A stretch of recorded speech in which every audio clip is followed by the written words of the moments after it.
Hey everyone, it's Jim with Nerd Truckin' here again with another convention review video. This one is going to be Greater Austin Comic Con. It was its first year this year. It was a 2-day convention. It's held just this past week, June 16th and 17th at the HEB Center in Cedar Park, Texas. It's a little bit north of Austin, Texas. So obviously Texas summer, a little bit hot, but it was alright. Alright, I got to break this down into a few sections. Celebrity guests, cosplay guests, the venue, programming, vendors and artists, and this is where I'm actually going to talk about a couple of things discussed with the actual artists and vendors there. So if any of y'all are artists or vendors and are thinking about making this a convention next year, you'll want to stick around for that little tidbit. And finally, it's all the cons, all the bad things that happen. Because every convention has it.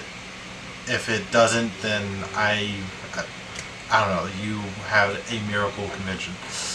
So let's begin. Let's see.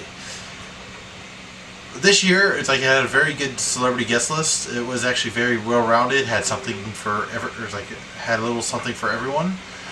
We had Sam Jones and Melody Anderson from Flash Gordon. John Wesley Shipp and Tony Todd from CW's Flash. Kevin Sorbo, you might know him from Hercules and Andromeda. David Fielding, Johnny Young Bosch, and Walter Jones from Mighty Morphin Power Rangers. Cynthia Kranz, Sean, if I butcher his last name, I'm sorry. Schemmel. And Sony Straight, voice talent known for Dragon Ball Z, as well as the the two young actresses, Eva Bella and Livy, Subarach. Like I said, I'm pretty sure I butchered that last name as well. I do apologize, but you might know them as the voices for the young, Anna and Elsa of Frozen. Of course, if you have small children, you know them very well. But to finish things off, you also had Doug Jones. Doug Jones, which was the Silver Surfer from Fantastic Four. Most notably, he played 2 characters in Pan's Labyrinth. Also in Hellboy, and something I didn't know, he was also in Hocus Pocus. He was the zombie, which I love that movie. It's a Halloween classic. I'm sorry. Alright, next up we have the cosplay guests and cosplay as a whole. Sorry. They were able to get a lot of talented cosplay artists for this convention. We have the always fun and lovely D. Rich starting off, joining B. Ruth Cosplay, Scarlet Halion, Scarlet Muse Cosplay, and Scarlet Wolf. I know 3 Scarlets. It was so much fun having fun with that. Who else did we have? We also had Stardust Cosplay, Lana Marie, Artemis Wild Cosplay, Cosfit Reza, and many more. There were actually a lot more that I couldn't list all of them. This video would probably be about 40 minutes long. But it was a great start to the overall cosplay of the weekend. Everyone who showed up dressed as something. It was totally tremendous. Alright, next we're going to go on to the venue. As stated, it was in the HEB Center, which is a basketball arena. And arena conventions, they always seemed a little bit packed, but I don't know of any available venues that they had, so I can't really comment on that. But the venue that they had, they had the cosplay guests, a couple of cars on the inside rings. They had a small stage, the food and refreshment booths were open for everyone, and the vendors, artists, celebrity guests, and the main stage was all in the arena. Now, one of the things that was actually pretty cool is the speakers that you usually hear the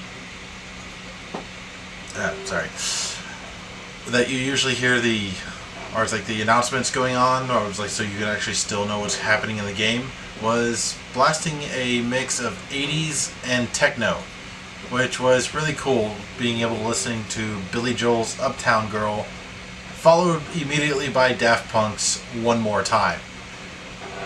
a lot of the cosplayers were dancing along. It was really enjoyable. All right, programming. The programming was really standard for most cons. The main stage had all the celebrity Q&As, like, the panels, the meet and greets, like, everything up there, as well as the cosplay contest.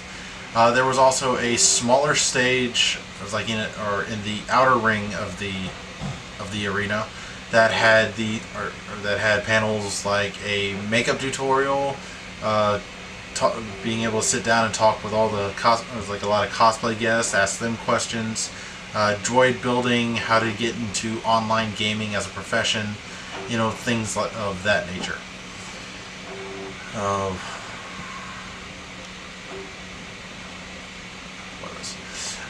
Special shout out to Aloft of Austin Northwest for being one of the convention hotels, as well as the site for one of the convention after parties. It was a whole lot of fun. They had a bunch of nerdy themed drinks, like the Lois Lane,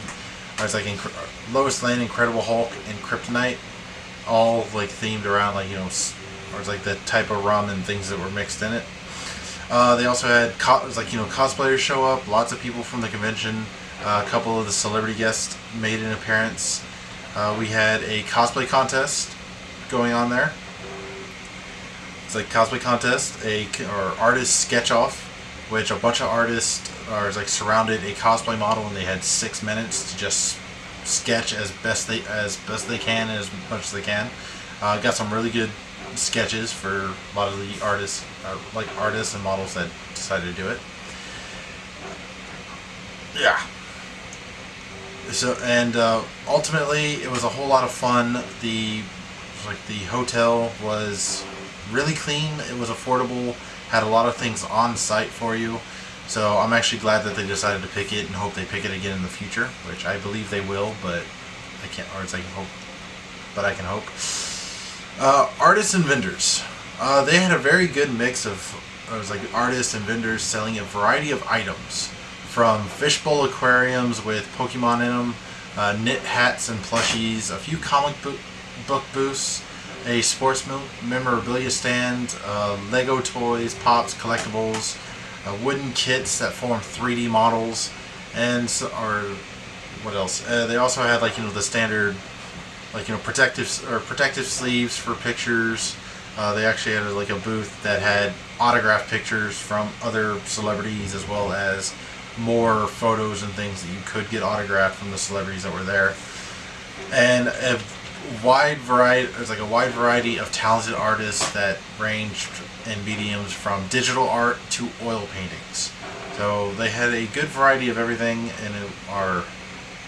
and for all the vendors and artists watching, I was able to talk to a bunch of them on site, and they were saying that the crowds were good, people were buying, everyone ended up being in the green, and everyone I talked to is looking forward to coming back next year.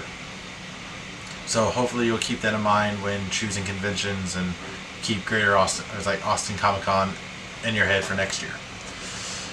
One of the things that the artists were talking about told me that first, all the staff and volunteers were extremely helpful. And one of the artists was telling me that one of the staff members was going around booth to booth asking if they needed change made. He was saying that sometimes that vendors are y'all forget change at home, y'all don't bring enough, or it's right off the bat someone buys a $20 item with a $100 bill, and there goes all your change. It was a big portion of your change for the weekend. So occasionally a staff member would come around, see if they needed change made, because they knew that they couldn't leave their booth that option, which I've never heard of before, and I think more cons should do something like that, try to help everyone out.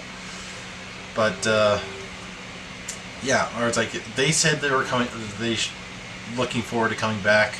They had a couple of complaints, which I'm about to get through, or get to, but ultimately they all said good things. Alright, now finally, the cons. Every convention has them, and if there wasn't something wrong with the convention, I don't know. I'd have to say it was a fluke, because there's always something wrong. I'm going to get to the one that I've heard most of all, and it was too cold. Yes, I know in Texas summer, how could that be a bad thing? Well, apparently the AC was dialed up a little too, it was like too high, and it's like just kept running. So like a lot of the vendors, a couple of volunteers actually had to put on jackets inside the arena just to keep warm. Other than that, inside the arena, in the vendors floor, it was a little cramped. Saturday, when there were a lot of people there, it seemed like everything was getting clogged up as people were looking at items, looking at art, and it just seemed to, like, you know, back up, kind of like, you know, rush hour traffic almost. Sorry. What else? It's like the game section. There was a gaming area at the convention. All it had was Magic the Gathering. It didn't have anything else. Now, I think it could have been flushed out a little bit, like talk to one of the local game stores, see if they can bring, like, you know, board games to rent and check out, you know, other card games for starters, you know, things like that.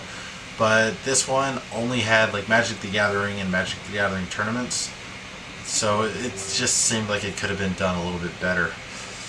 Other than that, there really wasn't anything else to complain about. Those were pretty much it. For a first-year convention, they did a tremendous job. Everyone seemed to have fun, do what they went there to accomplish. Made some good sales, good friends. You know, everything that you look for to do at a convention. I'm looking forward to when they announce that they are going to come back for next year, and when they do, I'll instantly mark it on my calendar and go again.